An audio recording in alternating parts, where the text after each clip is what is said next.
एक बार की बात है, हनुमान जी महाराज राम कथा लिख रहे थे। अपने नाखूनों से राम कथा लिख रहे थे समुद्र के किनारे बैठकर। ऐसे बड़ी बड़ी पत्थर की शिला उठाते थे और उस पर अपने नाखून से राम कथा लिखने लग जाते और बड़ी राम कथा लिख दी हनुमान जी ने। और वाल्मीकि जी ने रामायण की रचना कर दी। अब है तो दोनों राम कथा, एक तो वाल्मीकि जी ने रचना की और दूसरी हनुमान जी ने। अब वाल्मीकि जी को वरदान था आदि कवि होने का। आपने अभी अभी आरती सुनी, व्यास आदि कवि बर्ज बखानी।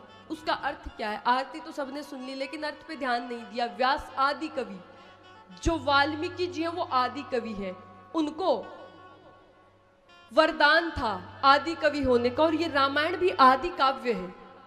आदि काव्य का क्या अर्थ है? ये आदि काल से है ये रामायण।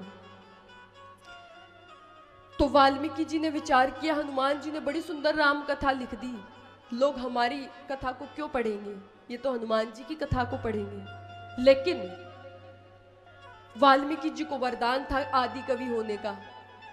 तो वाल्मीकि जी ने हनुमान जी से प्रार्थना की कि आपने जो ये अपनी शिलाओं पर लिखा है इसको बहा दो पानी में। तो सारा समुद्र में बहा दिया।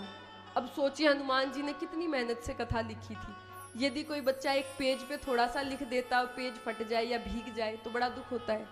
और हनुमान जी ने अपने नखों से कथा लिखी थी और वो सारी समुद्र में फेंकवा दी। तो कहा गया कि वाल्मीकि जी को श्राप लगा कि आपको फिर से जन्म लेना पड़ेगा, मृत्यु लोक में आना पड़ेगा।